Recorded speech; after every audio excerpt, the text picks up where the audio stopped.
together. My name is Kelly, and Will has asked me to stand at the front, basically, and talk from time to time. So I hope you'll bear with me as we go through a formal part of the afternoon, which will lead us into a much more informal part. We have a real treat to begin, because here's Katie, whom I'd like to introduce, standing beside me. And Katie has a poem that she would like to read to open up our gathering for Phil this evening. Now, Katie, if I get down close to me.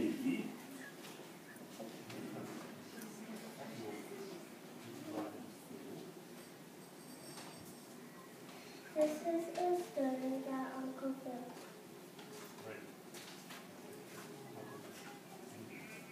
Uncle Phil was so nice. Uncle Phil was happy. He liked to read books. He lay on his couch every day. He loved to watch his favourite game, tennis. Uncle Phil lived with Uncle Will in their lovely little house at the bottom of the road. He loved his garden. It is pretty. He towed us around on the kneeboard. It was such fun. Uncle Phil loved to ride on his jet ski. Uncle Phil loved to spend time with his family, and we love staying with him. Everyone loves Uncle Phil.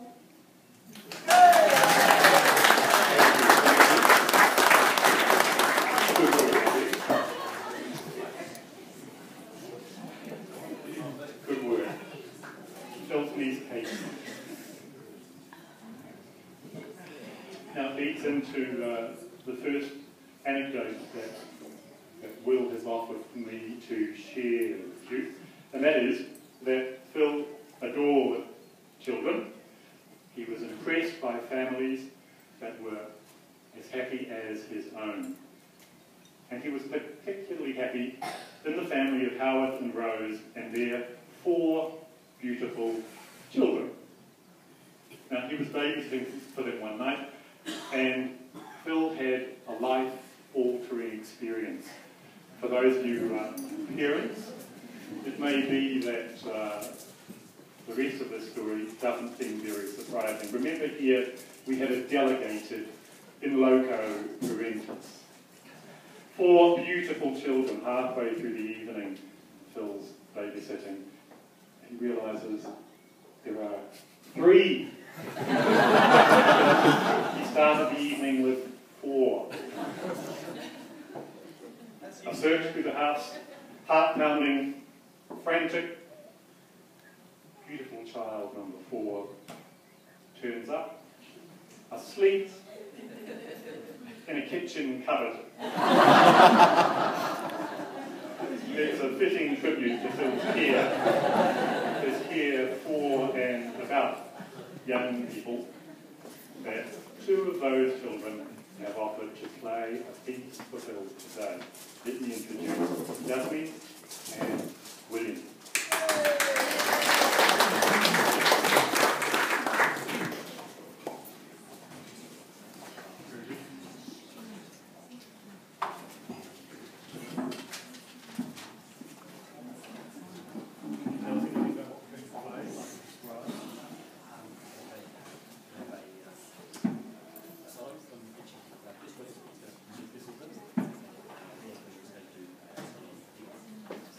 So let me tell you, we're going to have a solo first from William, and then Yasmin also is going to play a solo of Luke.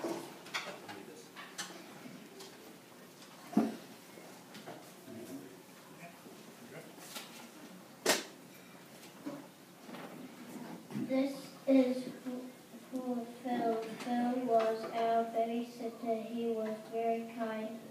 He made us laugh. He was happy.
things about you is starting together and finishing together, so we're full of admiration.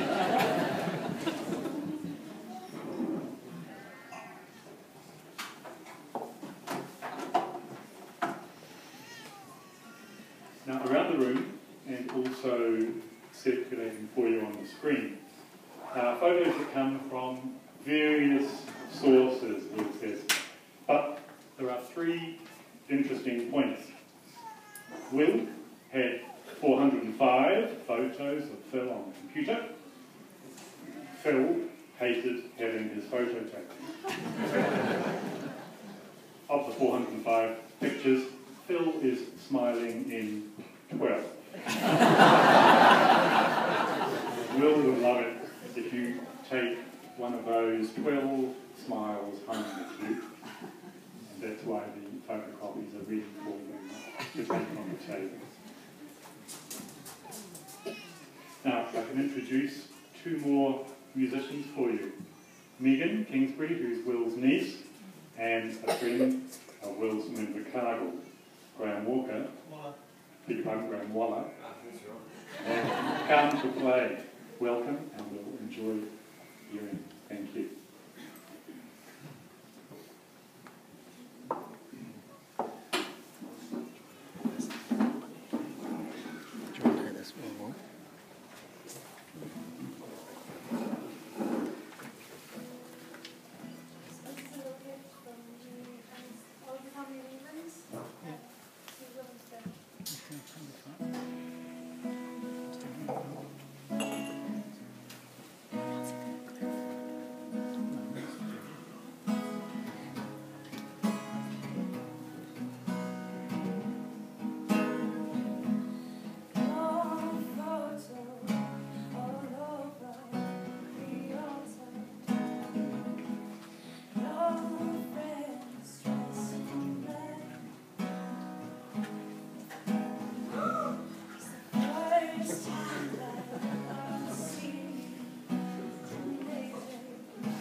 No. I met Graham through Invercargill Musical Theatre, and we did Chicago together. And I was. No, it was. sorry, whorehouse. Yes. We were in a whorehouse together. Best little whorehouse in Texas, actually. And then one thing led to another, and I was privileged to be at his wedding to his beautiful wife. That's all right, I'm going to try not to. And a while ago, I think because you were advertising it madly on Facebook, I learned that you'd put an EP on iTunes, and I downloaded his EP of 5 or 6 songs. I don't advertise it. And you must all go and do this immediately because it's wonderful. And this song, this is such a coincidence because he happens to be playing in Love It Tonight, and that's why he was able to be here tonight. It's wonderful. And he walked in the door, and of course I burst into tears because I've been, since last Saturday, or last Sunday, this song has just been played in my brain and in my house a few times, and then he walked in the door and said, well, I'll sing it for you, and I'm so honoured.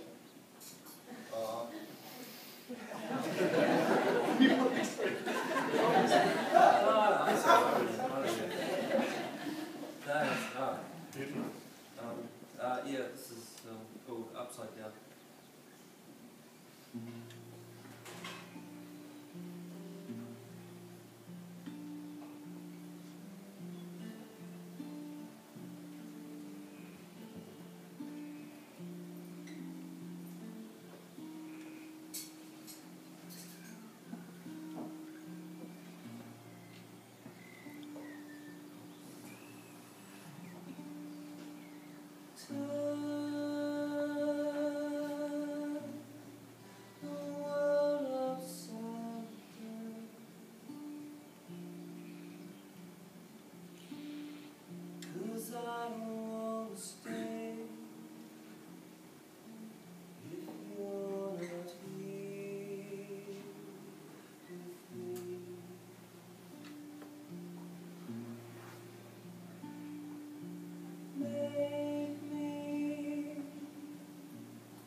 Take the past from my mind, 'cause I don't need the times when you were here with me.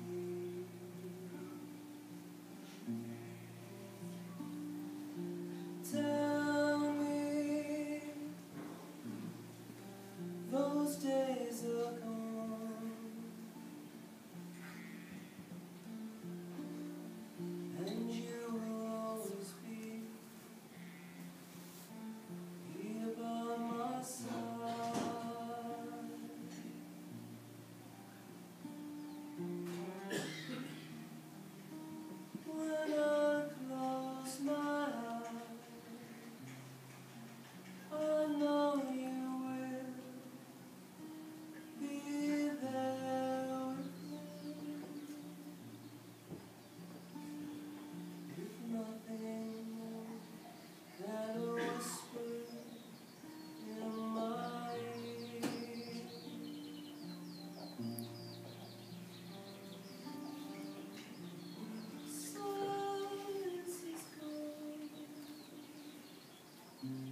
nice, Graham. Well done.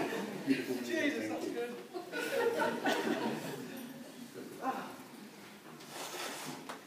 Now, Will would like you to know some of Phil's story.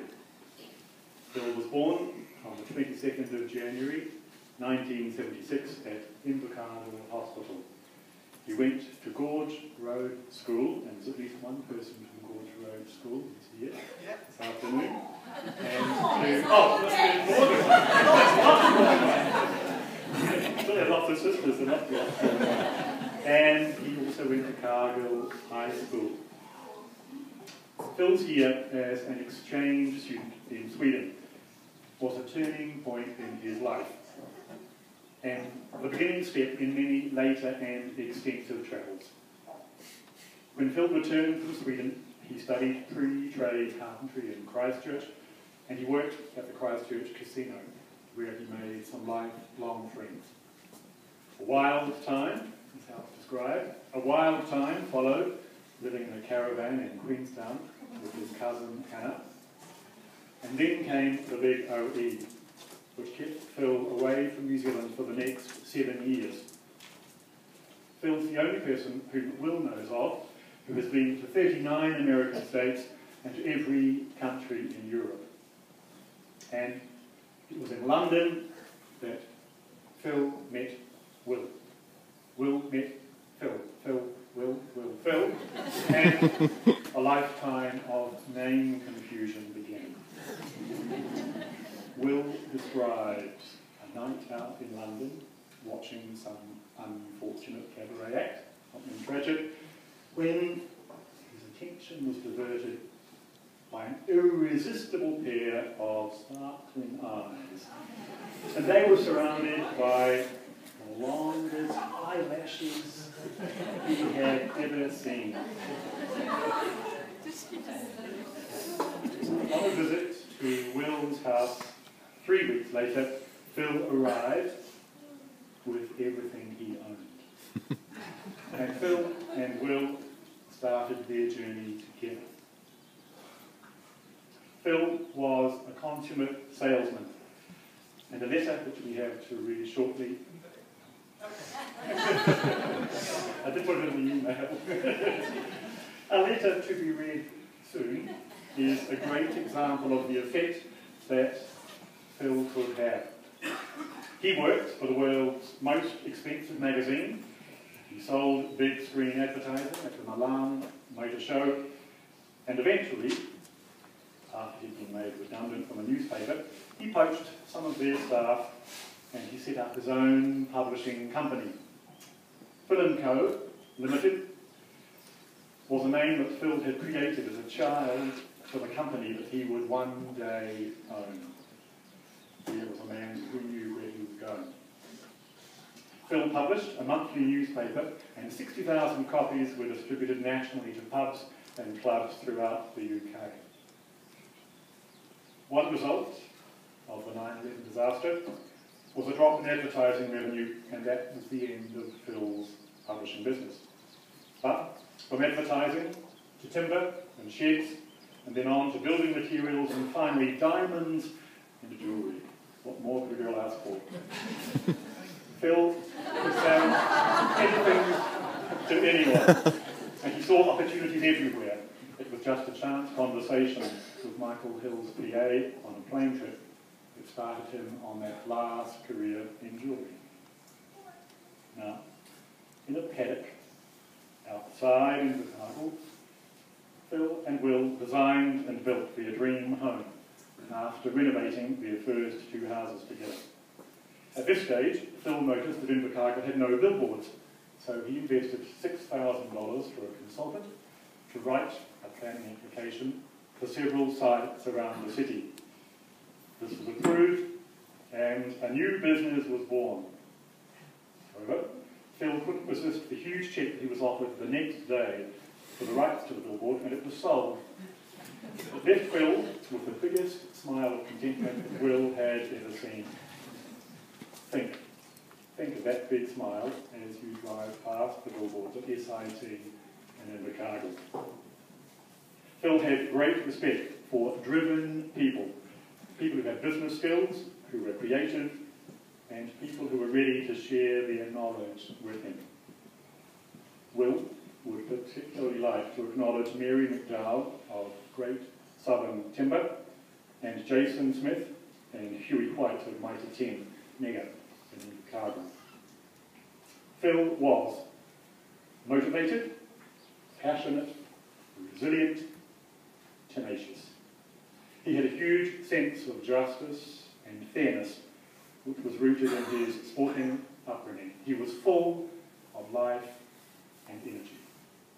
He was extremely fit, and he still played tennis long after his illness began. He excelled in tennis and badminton. Will says he knew every rule and every regulation about every sport, and Phil was never happier than when he engaged in his role as an extremely vocal, high decibel sofa referee. Phil was inspirational. He gave freely. He thought nothing of giving his car away to a couple of mates who needed it more than he did. He loved to share his home, his ideas, and his interests. And he was profoundly interested in people, their potential, their motivations, and their accomplishments. Soon after moving to Cromwell, Phil found a lump in his groin. And then he took on the biggest fight of his life, in precisely the same way that he took on everything else. With conviction, determination, and hope. Never one for self-pity, he was and remained extremely thankful for the care that he received at each stage of his illness. Those around him would find it frustrating that Phil would apologise for the demands of his basic care. In reality, it was always a pleasure and a deep privilege to care and provide for him, and to be with him as his body let him down. Phil and Will had the opportunity to discuss at length all of the things that we should all say to all the people that we love. Phil wanted to be at home at the last, and he made that happen. Remarkably, he waited until the final whistle of the All Blacks game before retiring to bed, just as he wanted. Will was the last person he saw. Will was the last caress he felt. Will was the last voice he heard, just as Phil had wanted. Will says that a favourite phrase of Phil's was, "I'm here for a good time, not a long time." In Phil's good time, as a son, a brother, a cousin, a nephew, friend, colleague, mentor, in-law, uncle, soulmate, and cherished spouse, we take comfort that he lived up to his motto.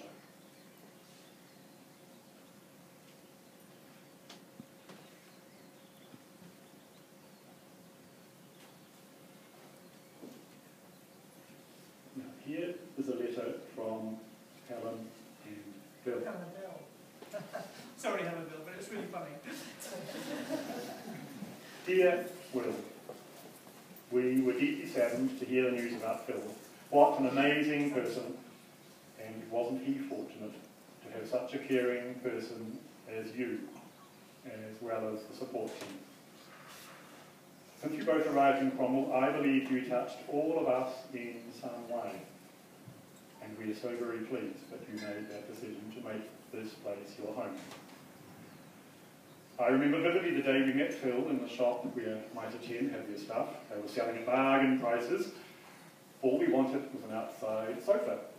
But somehow we ended up buying 2 more chairs, plus a table, and being assisted by this clear-eyed person to whom nothing was a problem. We left the shop slightly bemused, and to this day, we're still unsure how we were persuaded that we couldn't live without those extras one of the chairs ended up being our dearly loved Heidel's favourite. So that's pretty special. Phil was truly delightful. It goes without saying that if there's anything, absolutely anything we can do to help in any way, you must let us know. Our thoughts are with you and your family at this time. And that's signed by Helen and Bill.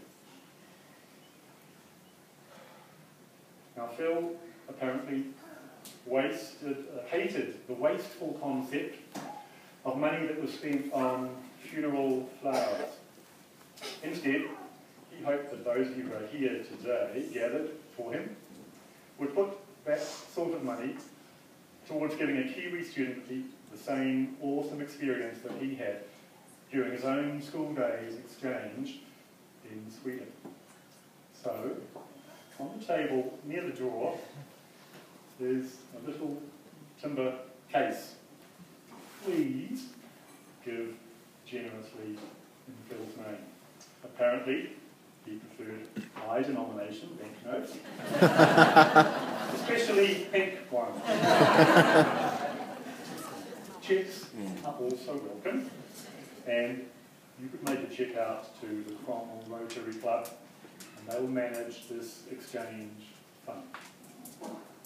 Please, Will says, do not hesitate to take a whole page in the memorial book and note your messages to and your memories of Tim. Lastly, to bring this gathered and formal part of the afternoon close to a close, Will would like to offer the chance to anyone who would like to speak to come up to an open mic.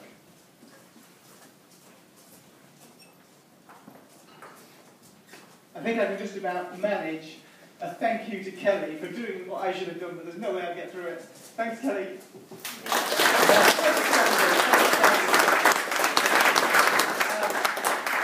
Diane and Dean have got some fantastic food for everybody, and so I hope you stay here until 5 o'clock in the morning. I didn't tell you that bit. Till 5 o'clock in the morning and have a really good time. He didn't want anybody to be miserable, but hell, how can we not? Thanks, Kelly. Anybody else want to say anything? John? Oh, Yeah, John. Well,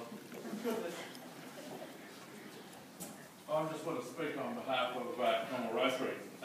3 months ago, almost to the day, Phil and Will attended a Cromwell Rotary function here, and Phil was Phil, lively, enthusiastic, engaging, and a bit dramatic.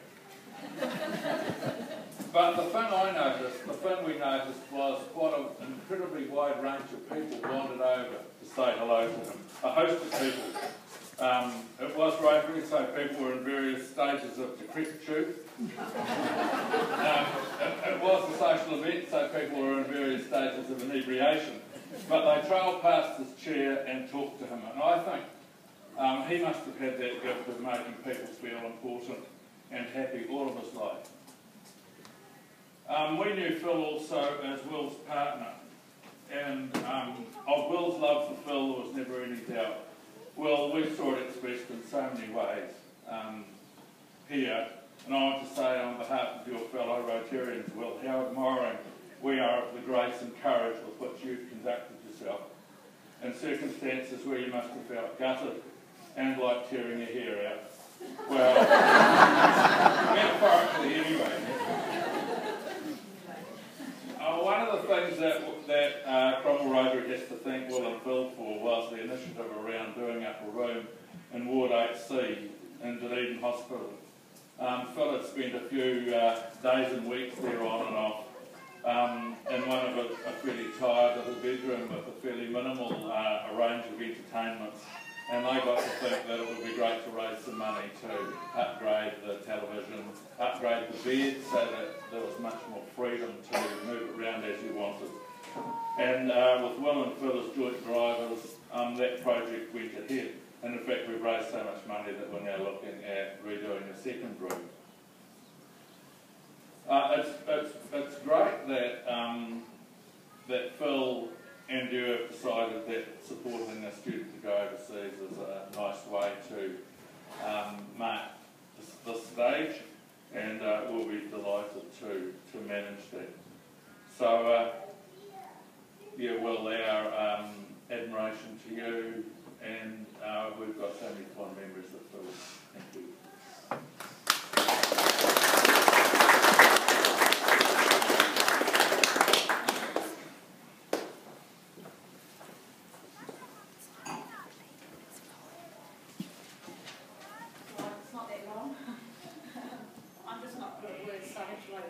People that don't know you, I say things may turn out wrong.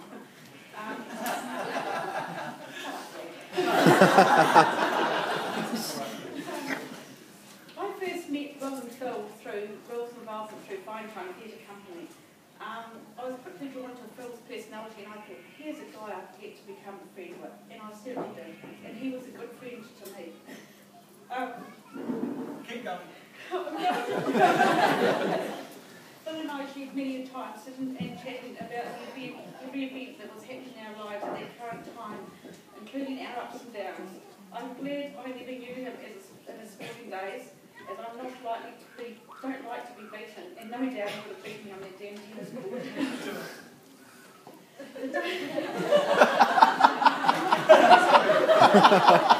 It'll beat everybody here, I'm sure. Not everyone has that to say. The day I arrived to show Phil my new iPad will stay with me. The look of excitement in his face was really heartening. When he eventually got his own, we were all set to play online Words with Friends. I got a game started for us, and that will never be completed now. As Phil was not able to complete his side of the game due to his failing health. One day I may delete that game, but not yet. Phil was my medical buddy, as we would often sit and compare notes and treatments. He always amazed me with his insight, positivity, and the knack of making things seem okay. The strength I gained from Phil will stay with me forever. Thank you, Phil. To Will, you were his rock and his best friend, and thank you for sharing him with us, because we will treasure every moment we spent with him. We, your family and friends, will continue to support you through the oncoming months and years. The poem I found was that it was very fitting. With tears we watched you sinking, we saw you fade away. It broke our hearts to lose you, we wish you could have stayed.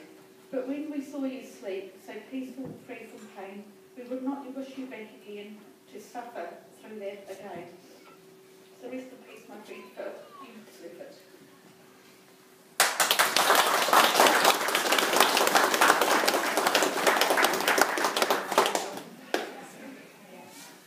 Good. Here's the family. Oh, Nettie. This is Nettie. I'm the middle sister of Alistair and Elaine. You went to Gorge Road School. Oh, I went to Gorge Road School. Now, this is a bit random because I've never even done this at a memorial before, but I'd like everybody please to stand and charge our glasses. I won't, obviously. So, everybody up and standing, please, full glass. And let's raise a glass to Phil. To Phil. Now let's Yes. Okay, so now we stop this and we start talking to each other and we introduce ourselves to people we don't know. And we have some food and some drink and oh, there's another word. Fantastic. I hate to have the last word. No. I'm sure it won't be. I consider myself and my family too extraordinarily privileged to have been a very small part of Phil's life. I think at times like this it's quite appropriate too to reflect, because in Phil I think there's a bit of every man, and there's probably an aspect of him that each of us can take a little bit of advice from, something we can take on board as part of our own spirit. And rather than reflecting on that for a moment of silence, I think perhaps it might be appropriate instead